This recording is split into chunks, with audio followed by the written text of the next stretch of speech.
Салам, хурматтуу vatandaşlar. Здравствуйте, дорогие туркменстанцы и гости нашего канала. Сегодня мы проводим в Вашингтоне, напротив туркменского посольства, находящегося в Вашингтоне, протест против диктаторского режима и поддержки политических заключенных.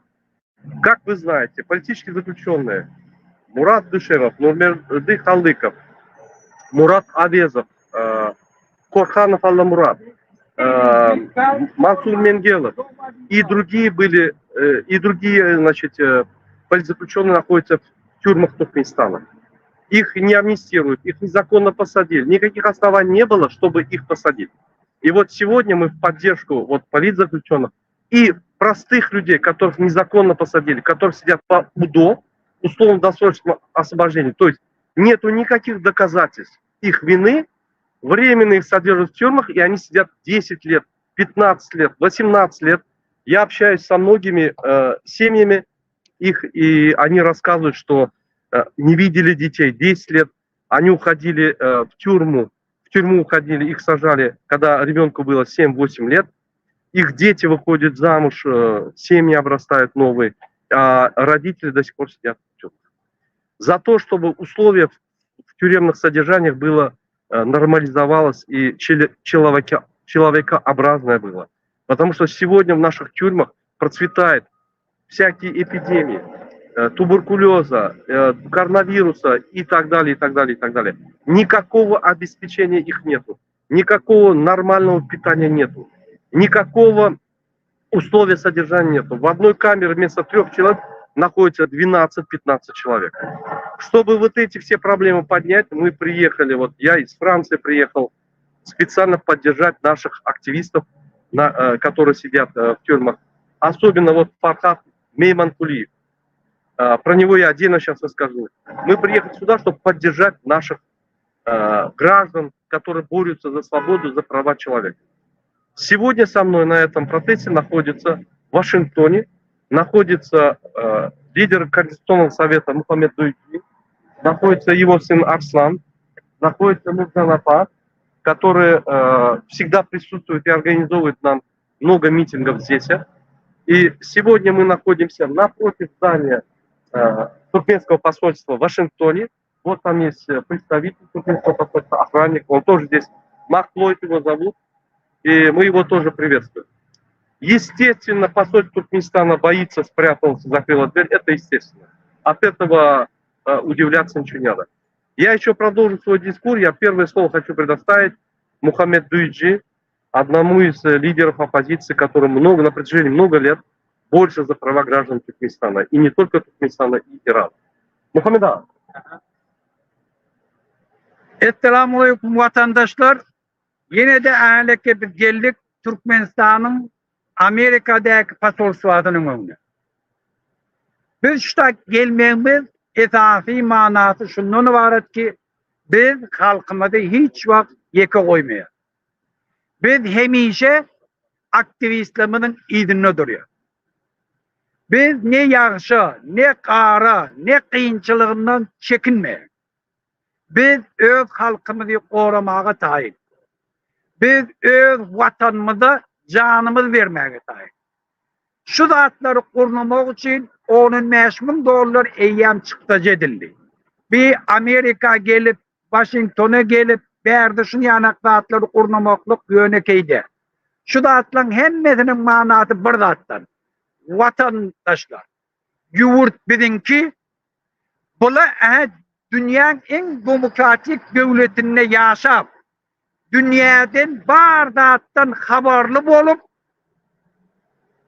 Türkmenistan dolandırıp oturulduğun cinayetkarlığını bizden hem bilip, öz korkusu yüreğini alan için şuradan çıkmanı otuyla yoksa şu bizim öyümüz. Türkmenlerin öyü.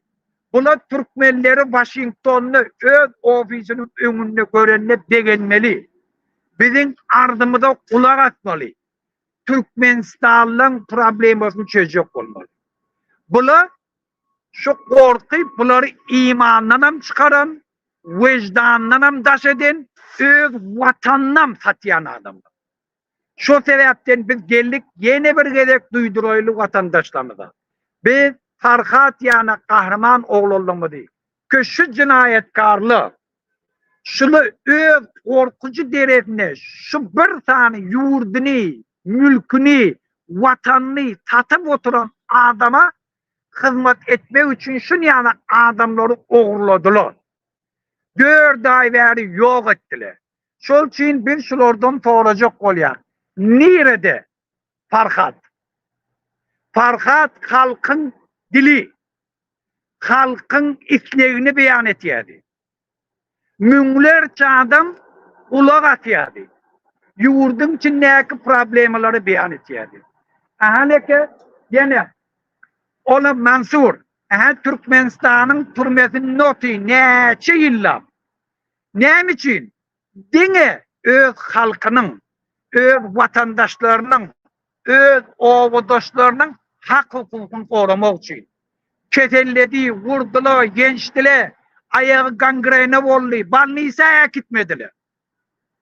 Yöne onunla da aslı olan için, vatanını söyün için, türmen için ne de öz vatandaşlarına, adamlara kömek edip bir adamın canını halas etti. Ahaleke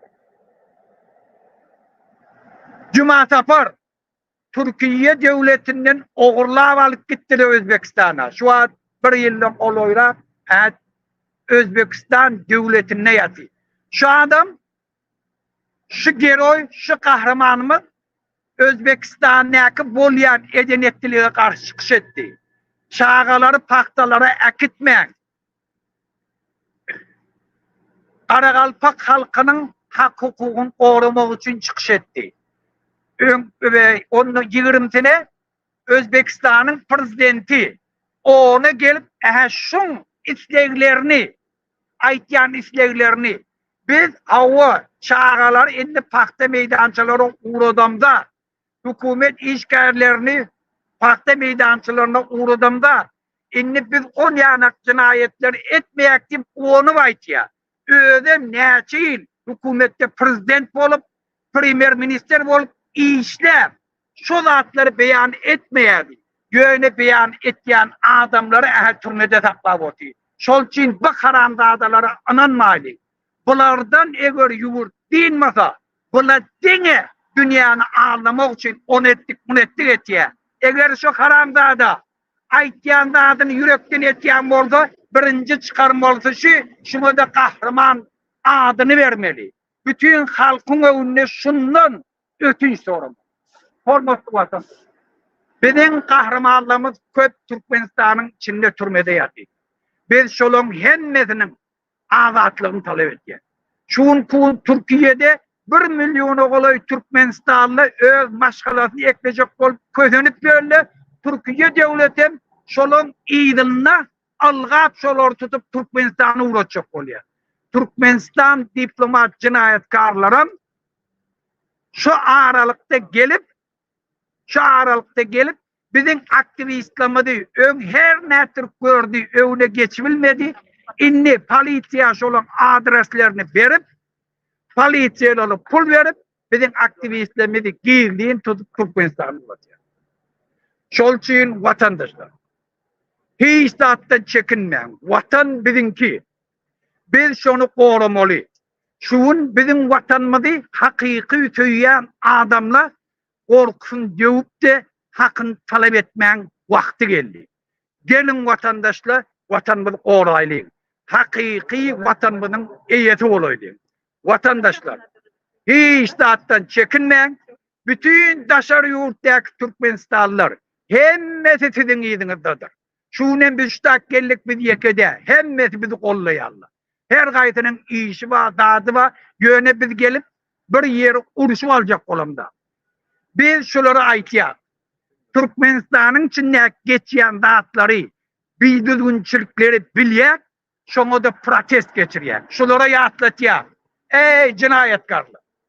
Eğer cinayetiniz devam ettirseniz geleceğiniz Saddam Hüseyin olur, geleceğiniz Muammer Kaddafi olur, beýleki taryhdaky jinayetkarla ýanak sizin hem toňuza ýetem dimek üçin gel.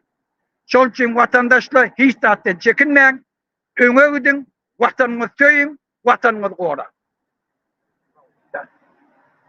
Павел Мухаммедович, дорогие друзья, дорогие гости нашего канала, дорогие туркменистанцы, дорогие граждане Центральной Азии и бывших стран СНГ, я хотел бы сегодня поговорить об этом человеке, Жума Сапар Дедебаев. Его похитили из Турции. Это преступление против человечности.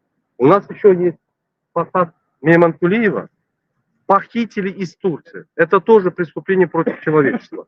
Вот эти люди были похищены, и мы постараемся с международными организациями доказать, что или государство Турции, или государство Туркменистана занимается похищением людей, чтобы привлечь по римскому праву в Гаге и к ответственности. Türkmenistan, gраждане, Тут полиция приехала, как всегда, наше любимое туркменское посольство вызвало полицию. Мы разбираемся. Мы сейчас продолжим наше выступление. Уважаемые граждане Туркменистана, я хочу слово предоставить Нурджан, нашей активистке ДВТ, которая на протяжении много лет ведет эту работу. Пожалуйста. Selam vatandaşlar. Biz dün New York'ta Birleşmiş Milletler ve Kuruması'nın önünde miting geçirdik. Bugün de biz Washington'da Türkmen İlçhanası'nın önünde mitingimizde devam ettiriyoruz. Bunu aytmak bilen yani hem siyasi Türkmen'deki yatan tasavvurlarımız için bu tayda yine de sesimizi duyurmak isteyiz. Bunu duyurmak bilen yani bizim bu ilçhanadaki oturan çinovnikler çıkmayalar. Onlar korkuyorlar. Her yerde diğer gelinde onlar gizlenip oturuyorlar. Sebebi o yukarıdan buyruk var. Oturduysa oturuyorlar. Hiç gün tuvalete gitmediyse de ona neden okular. Yani haberiniz olsun. Başka Lüboy ilçhana barın. O tayda kucak açıp senin bilen gepleşiyorlar. Derdine derman oluyorlar.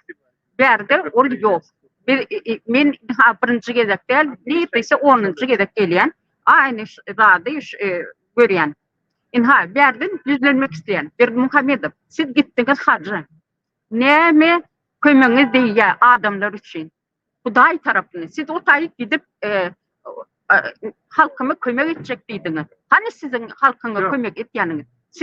Siz bizi Türkmen halkını yok etmeye çalışıyorsunuz. Türkmenler Türkmen milleti yok olup var ya. Siz otursunuz, ukla otursunuz. Birazcık ayaklanın, birazcık düşünecek olun. Neyemeliğine. Yani neyse adamlarımız, gelinlerimiz, dayılarımız, atalarımız hemisi türmede yatırlar. Şimdi bir maşgala yoktur. Türmede oturmadık, kalmadık. Şunun için sesinizi çıkarın. Aktivistlerin goldan. Bir de biz her bir aktivist için canımızı vermeye tayin. Dedebayev'ı, Halikov, Korkhanov, Farhat Meymankuliyev, Mansur Bingelov, Murat Dövezov. Yani bir giden siyasi tutsovlar var. Yani biz şoları kömek etmek için, sesimizi duyurmak için bir yerde. Biz hiçbir aktivisti boş koymayız. En sonunda şimdi biz aktivistleri daima golda verip gezeriz. Onun için siz korkmayın, mertçe durun, mert Türkmen oğlanları. Sesinizi çıkarın, gelin, koşulsun, bile olalım. Sağ olun. Sağ olun. Sağ olun Nurcan apam. Hormatly vatandaşlar, men yine bir gerek şul Farhat Meymankuliyev barada aytsak bolýar.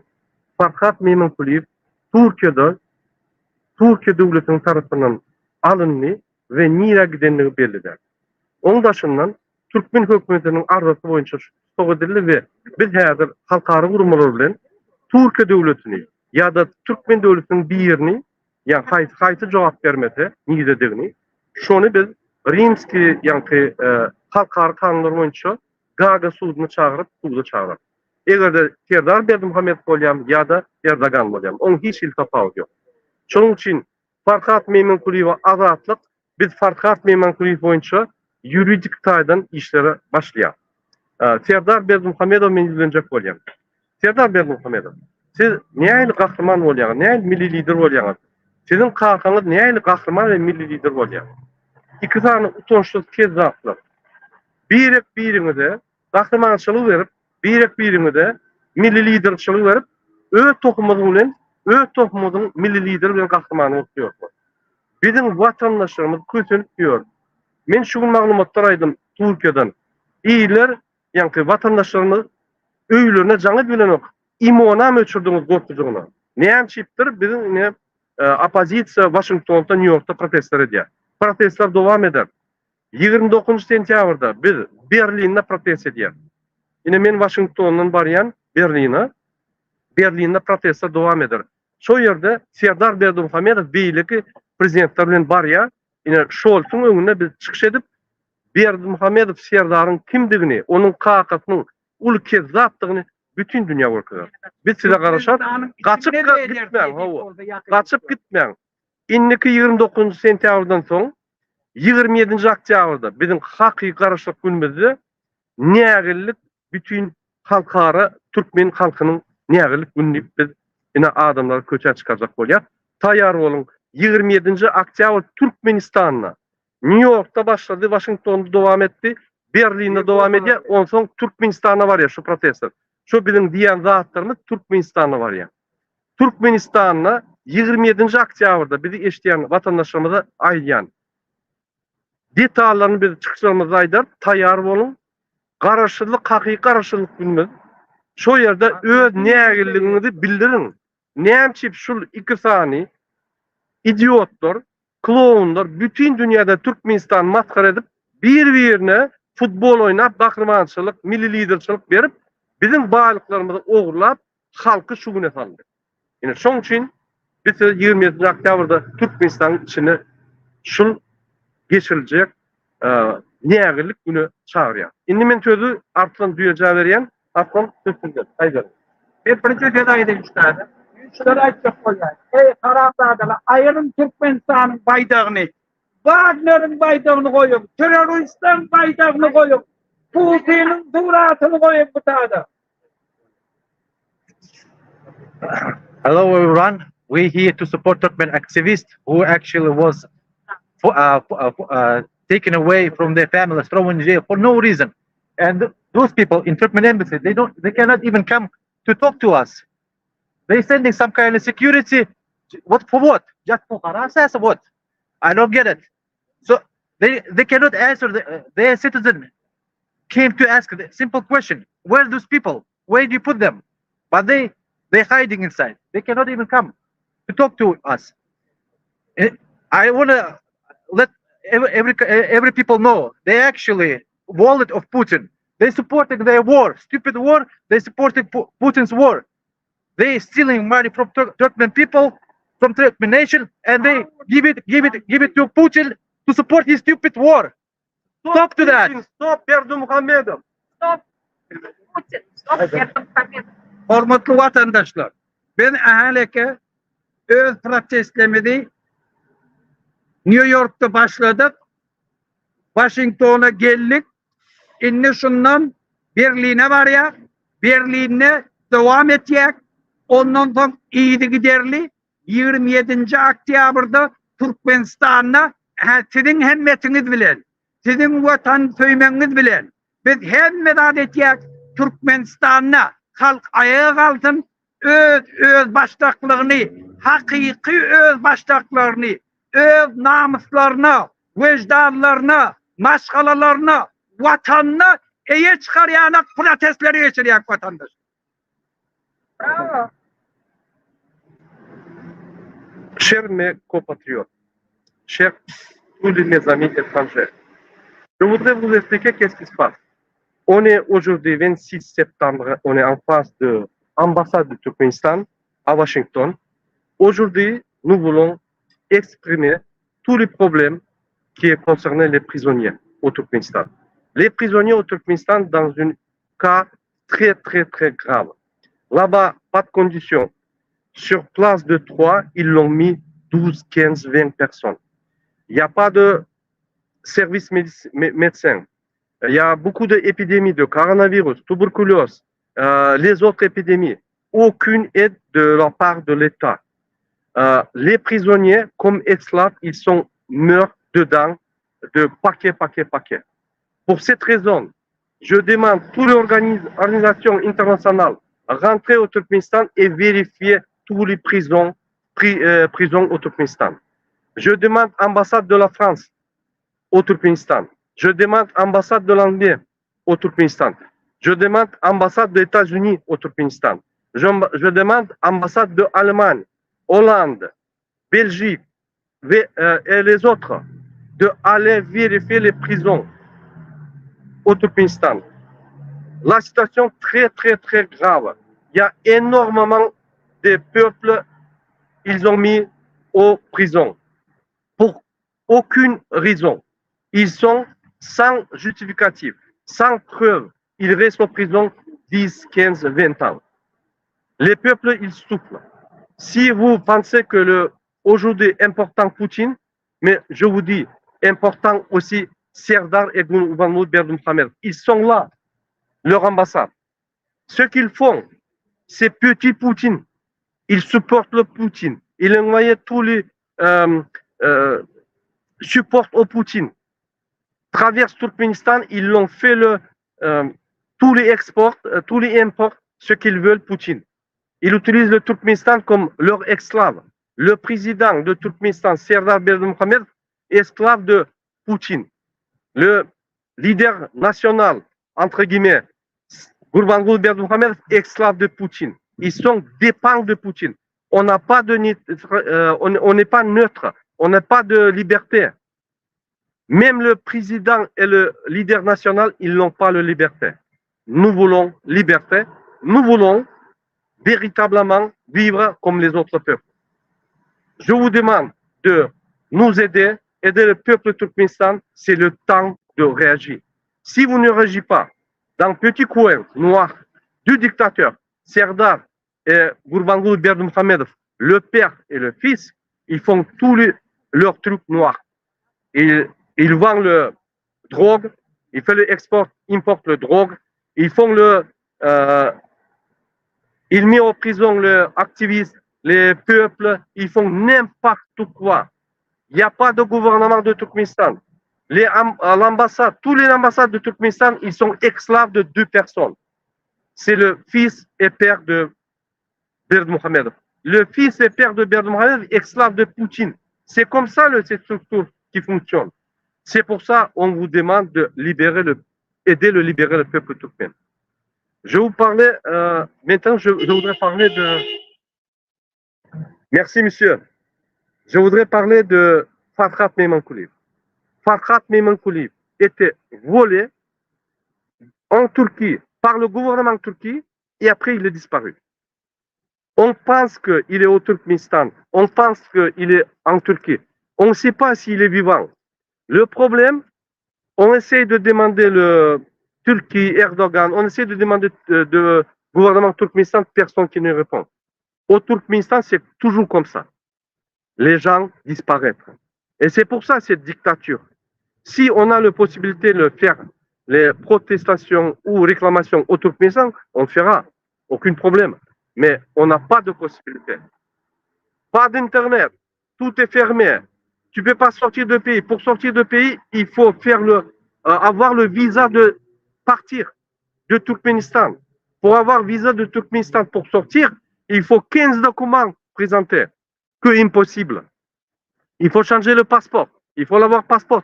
Impossible même au Turkménistan. C'est une galère incroyable. Impossible de changer le passeport à l'extérieur du Turkménistan. Aujourd'hui, à cause de ça, beaucoup de peuples turkménistan, ils sont dans la déportation camp en Turquie. En Turquie, les Erdogan, avec son gouvernement, il regarde au peuple turkménistan comme le chien. Aucune condition à déportation camp. Aucune condition pour là-bas avoir possibilité de se défendre. C'est pour ça qu'on fait une alerte ici, en face ambassade Turkménistan. Après, on va déplacer ambassade de Turquie pour expliquer au monde ce qui se passe. Je voudrais parler directement face à face à l'ambassade de France, Allemagne, Angleterre, États-Unis, Belgique, Hollande, Suisse, Suède, au Turkménistan. Aidez-nous. Vous avez les yeux. Vous avez la possibilité d'aller demander au gouvernement du Turkménistan. Vous avez la possibilité d'aller avec inspection de Nations Unies, aller aux prisons. Allez-y aux prisons, regardez. Aidez notre peuple. Ne restez pas fermés la bouche. C'est une honte pour vous. Merci beaucoup. Hürmetli vatandaşlar, indimen sözü yine Nurcan Apa verecek. Nurcan Apa. Aziz vatandaşlar, görün, dehili azat ülkede yaşayaz. Biz öz vatanımızdan azat olmağını isteyiz. İnha biz bir yere geldik, Türkmenistan ilçikanetinin önünden biz polise telefon ettik, ayttık, biz şayda şunyalı mitingler geçirilecek zat diye. İnha bizim polise maşını dur verdi, bir de koruya. Bir de kimden koruya? Bizim ilçikanada oturan çinovniklerimizden koruyalar. İnha nehili derece yettik biz. Görüyorsunuz mu? Şunun için yaş oğlanlarımız ayaklarının New York'ta başlayan mitingler, protestler Avrupa geçiyor. Avrupa'dan sonra da Türkmenistan'a gidiyor. Ayaklarının öz hak hukuklarımızı talep edelim. Bunyalı hukukları öz yurtumuzu vermeli. Sağ olun. Hürmetli vatandaşlar, indimen hükümetteki adamlar yüzleniyor. Ilaytada hukuk koramayan, hukuk bozayan organlar. Utançsız bir hayan namaslar. Siz bizim halkımızı korkutup, 2 tane, 3 tane idiotun, Türkmen maşı diyen bir haramzada, Berdi Muhammedovları dinleyip 2 tane idiotları, bizim halkımızın gözünün oğluna atladı. Bizde edermen halk vardı, inteligensi vardı, bizde bir Türkmenistan'a yaşayan bir devlet vardı. Sizin eliniz bilen, sizin diliniz bilen, sizin hareketleriniz bilen, şu 3 tane idiotlar bizim vatanımızı kül ettiler. Utanın, maskara siz. Onu Berdi Muhammedovlar gidip adamlar tutup taklanıp, onu siz. Men näme deyin bana buyruk geldi deyip, ol bir yalançıyın, yalan gurunu aytman. Erkek bolsan sen, özüne bir Türkmen ýan bolsaň etmeliler, şonu işten kowa diýmeli, bar özüň tut diýmeli. Näme siz ýöne ykbalyňyzdan gaçyp watan ýitirip gidip oturýarsyňyz. Türkmen halka galjak, galyan adamlara da agdyny ýapýaňyz. Bilemok, göremok diýip sabotaj etdiňde adamlara galdyryň.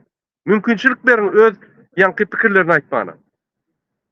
Ine beýlek hökümeti işleyen adamlara da yallanyp, bütün dünýä maskara bolup, o yığınaklarda yankı halk maslahatına öğlerin gököp el çapışıp bütün dünya üstüňizden gülýär utanan zokmy? Utanşyk bir hayalar. Ýaşularymyz da gurruna etjekkä kommentarda ýazyň odatlary. Men onu söz ýetirjekkä sebäbi aýtman utanýar. Beýleki deýutlar.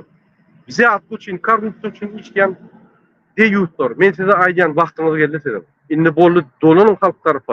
Ol bize siz gerek gel, bize şol 2 tane idiot gerek, klonlar. Bizim halkımızı maskara edip, bir-birine kahramanlık bilen, bir-birine milli liderlik, prezidentlik berip ýören 2 tane hiç sat bilmeyen, Türkmenistan tupi gelten adam gerekdir. Biz olar tutsak etmeli, biz olar bütün dünyada örkezmeli. Bütün dünya üstümüzden ölme, yine şunun için biz şolar basıvarlık ve şolar cenazede çekeklik örkezmeli. Hormatly vatandaşlar, şunun bilen biz efirimizi torýar. Häzir 5 minutdan biz Türk ilçikananyň efirimiz dowam eder. 2 söz aýtjak özüm ma Türkmenistanyň Washingtondaky ilçikanasy. Siz 2 tane klownyň şolar saklap gelýäňiz we şolaryň edýän haramlyklaryny bütün dünýäden gizlep gelýär. Halkyňyz bilen bolan, halkyna hyzmat edin. Kime pasport gerek bolsa, kime spravka gerek bolsa, kime ýanky dokumentleri geçirmeli bolsa edin şolary. Halk ananyň çarşma bolanda ýüzüňize urarlar. Bir arda ýatsa türmäge giderdiň. Ananyň sebäbi sen bir momentda kanunlar bozdun. Şoň üçin kanun bozman betediňinde boldy. Farkat Meymenkuliyev adatsız. Sağ olun, hormatly vatandaşlar. Yine bizim iki özümüz değil, polis maşinler var. Yine ikinci gitti. Yine de bizim dostumuz. Yine İngiliz dostumuz. Pasolsa çıkıp bilmedi. Merci beaucoup, monsieur. Olya, hormatly vatandaşlar, hazır bir 10 minutdan bir efir devam eder. Sağ olun.